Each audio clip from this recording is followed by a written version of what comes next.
One more thing before we start. If you would like to gain access to our best exclusive sports picks to take your journey to the next level, then check out our Patreon in the link down below, where we offer our best single picks, parlay picks, and much more. Now let's get started. TCU versus Ohio State. Look, March Madness has a way of exposing teams pretty fast. The ones that survive aren't always the prettiest, the flashiest, or the most hyped up heading into the bracket. They're the ones that are built right, that play within themselves, and that don't let the moment swallow them whole. Ohio State is that kind of team. They didn't sleepwalk into this tournament. They ground through the Big Ten all season, and honestly, anyone who follows college basketball knows that conference doesn't hand you anything. What makes the Buckeyes genuinely dangerous in a setting like this is how consistent and organized their offensive operation has been from start to finish. We're talking about one of the sharpest field goal efficiency profiles in the entire country. That doesn't happen by accident, and it doesn't disappear just because the calendar flips to March. Here's the thing, when TCU's physicality kicks in and the whistles start blowing, Ohio State becomes a nightmare to contain. The Horned Frogs foul at a rate that has haunted them all season, and the Buckeyes are the kind of team that converts free throw opportunities at an elite level. They've been doing it all year, and their most recent stretch of games shows them getting even sharper from the line, not slipping. That's not something you can scheme away.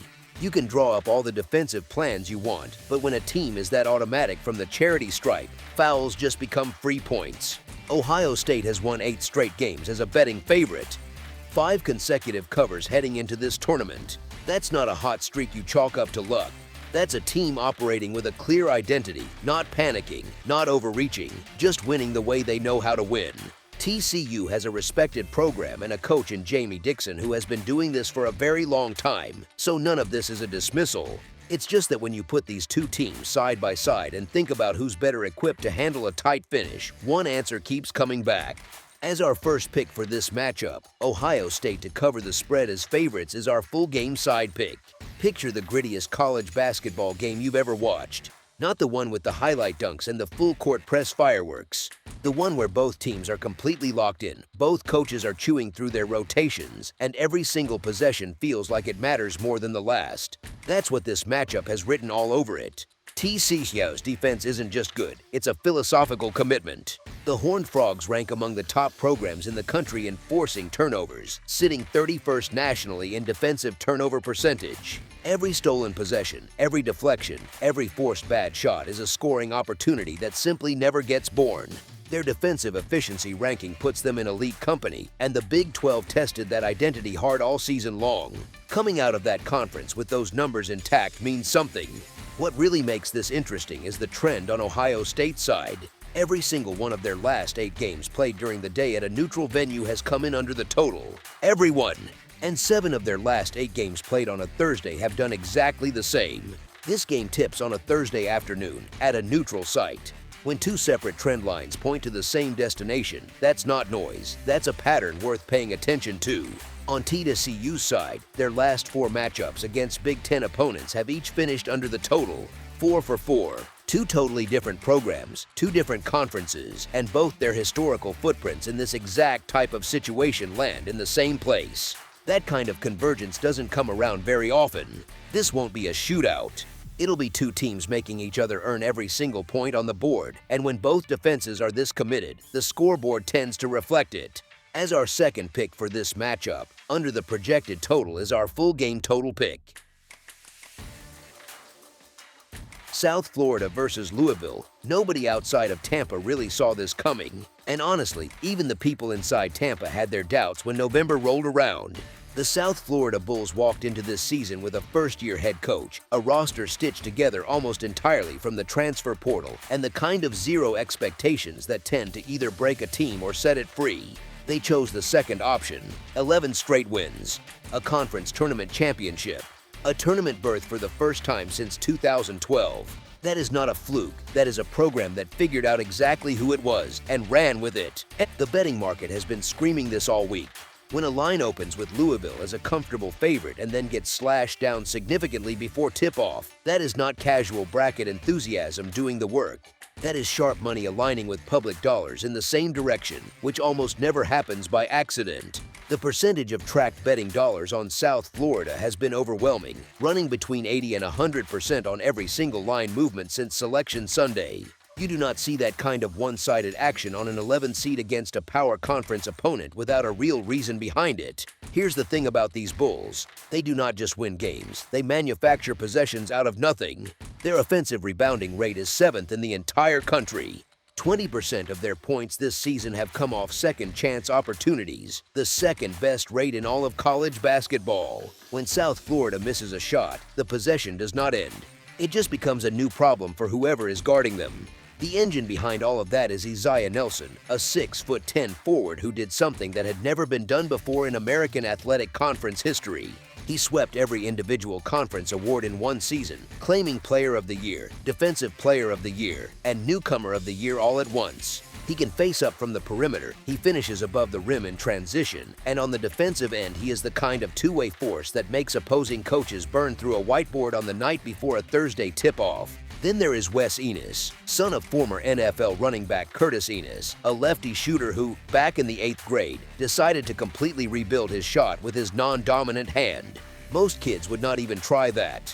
He graduated early from high school, enrolled at a Division II program, averaged over 20 points a game, earned Conference Player of the Year and Defensive Player of the Year honors, and made enough noise to earn his shot at the Division I level. He has scored 19 or more points in 7 of South Florida's last 8 games. He is one of only 23 players in all of Division I basketball this year to knock down 100 or more three-pointers. His teammate Joseph Pinion is also on that list.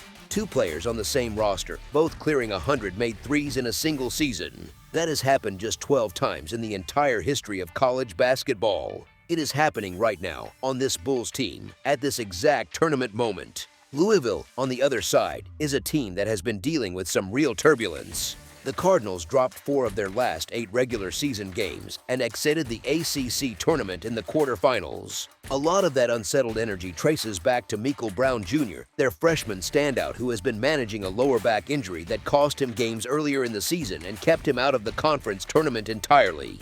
He has been listed as day-to-day and questionable, and the program has been deliberately vague about his availability for this game. If he plays limited minutes or does not play at all, Louisville's offense looks fundamentally different from what it is at full strength. Even setting the injury aside, the Cardinals' recent against the spread track record tells a cautionary story. They are 2-6 against the spread in their last 8 games. As a favorite, they have covered just once in their last 7 appearances in that role. On Thursdays specifically, the numbers are just as alarming. These are not minor fluctuations, these are patterns that demand attention. South Florida, meanwhile, is playing its best basketball of the season at the exact right moment. They have won 11 straight, most of those by double digits. Their identity is physical, relentless, and perfectly built for the grinding, one-possession style that March Madness tends to reward. They do not go away. They never go away. As our first pick for this matchup, the South Florida Bulls to cover the spread as underdogs is our full game side pick. South Florida is one of the fastest playing offenses in all of college basketball this season. They average nearly 88 points a game on the 13th fastest tempo in the country. That is not a coincidence, that is a philosophy. Push the pace, get out in transition, fire threes before defenses can get set, and when the shot does not fall, crash the glass and manufacture a second attempt. 20% of their points this season have come off second-chance opportunities, second best in the entire country. Every missed shot is not necessarily a defensive stop for whoever lines up against them. The reason the total has been climbing in the market is not hard to understand once you look at what both of these teams actually do on offense. Louisville ranks 6th nationally and made three-pointers this season, 6th in the country. That is not a team that is going to milk the clock and play keep away. That is a team that fires from the perimeter early and often and can go on a 12-2 run in 90 seconds flat when their shooters find a rhythm. With Michael Brown Jr.'s availability very much in question, Javon Hadley, a 6'7" senior who has been shooting over 45% from 3 over recent stretches of the season, steps into the role of Louisville's primary offensive option.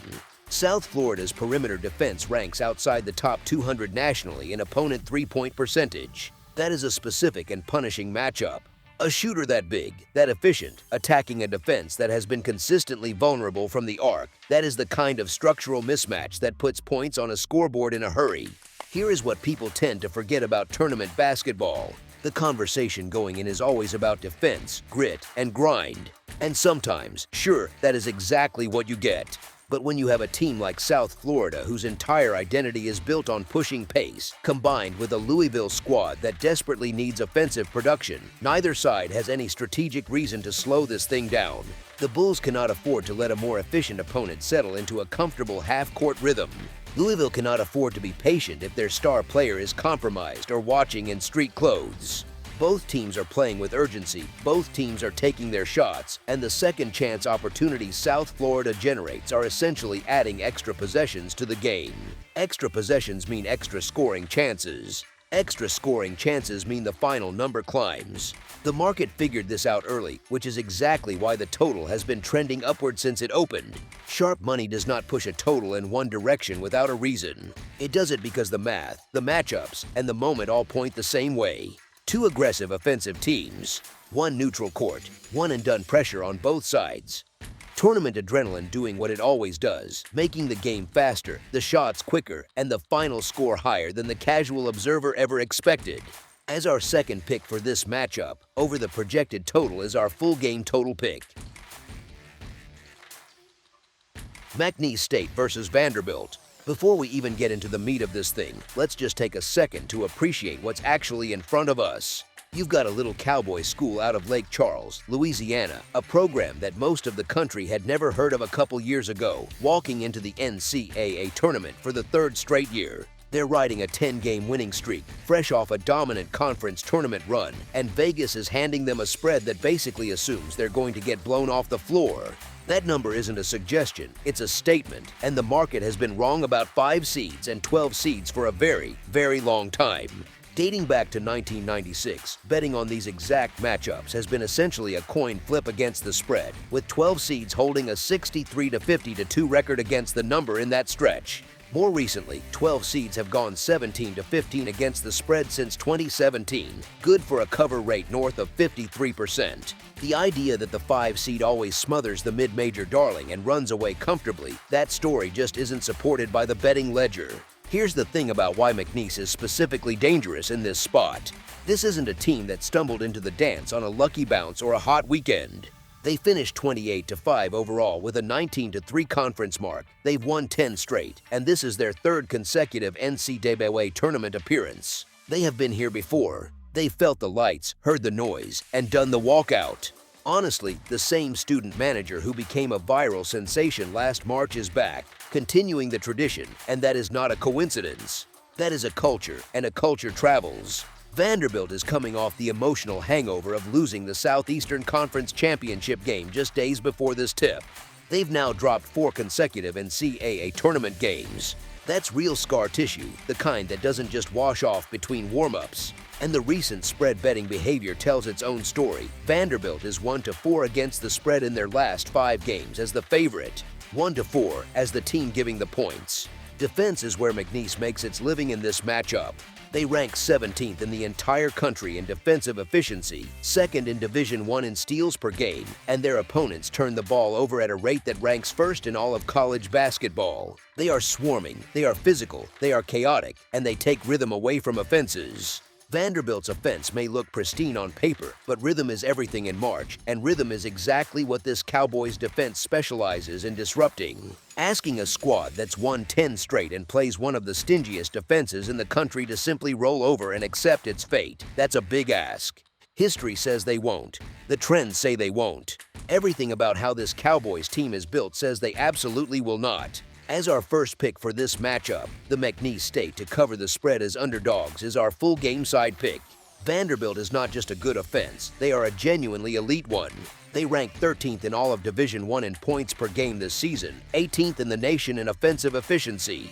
That's not a team that stumbles into big scoring nights on a charmed performance. That is their standard operating mode. They shoot 48% from the field, dish out over 16 assists per game, and knock down their free throws at 78.3%, good for 14th in the country.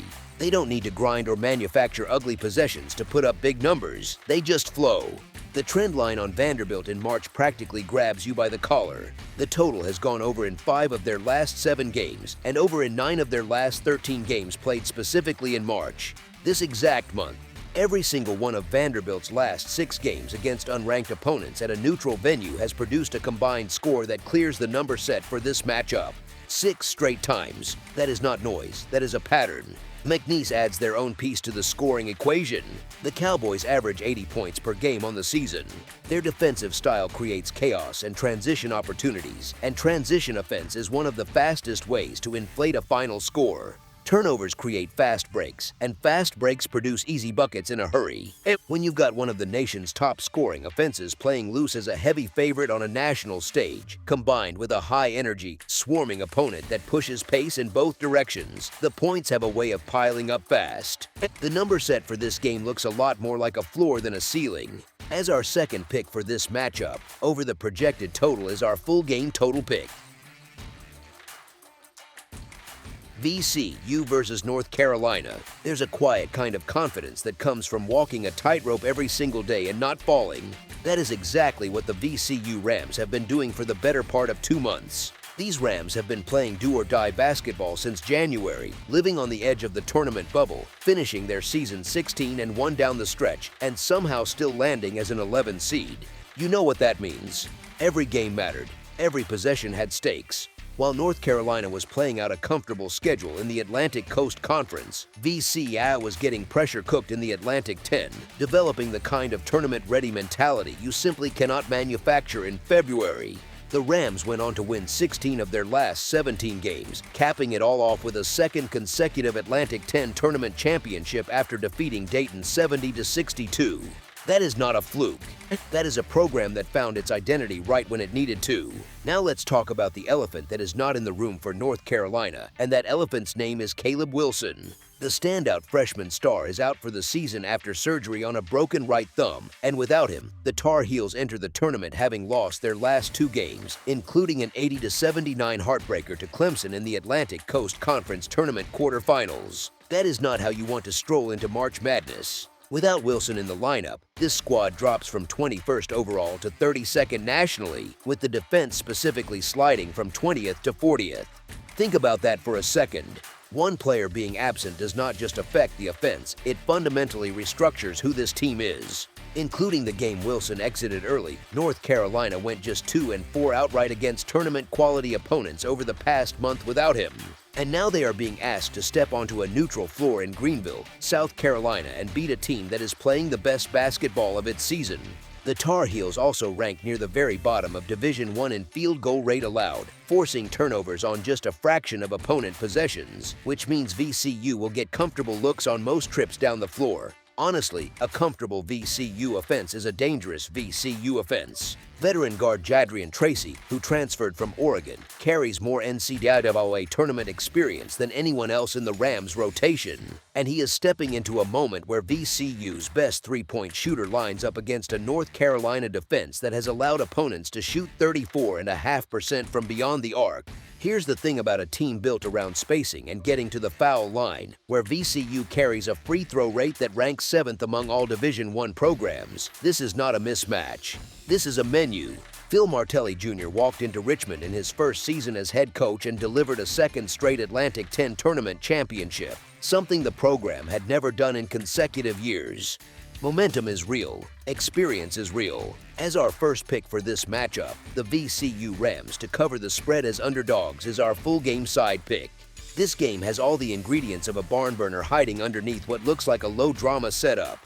The version of VCU basketball on display right now is not the grind-it-out, slow-it-down style the program was once known for. Phil Martelli Jr. plays a faster, higher-tempo game than his predecessor, which generates offense in bunches but also creates real exposure on the defensive end. That two-way dynamic is crucial here. VCU has averaged 1.40 points per shot this season, ranking tied for 11th best among all Division I programs. That is extraordinary efficiency, and it translates on neutral floors because it is scheme-based, not matchup-dependent. The Rams are not relying on one superstar to carry the load.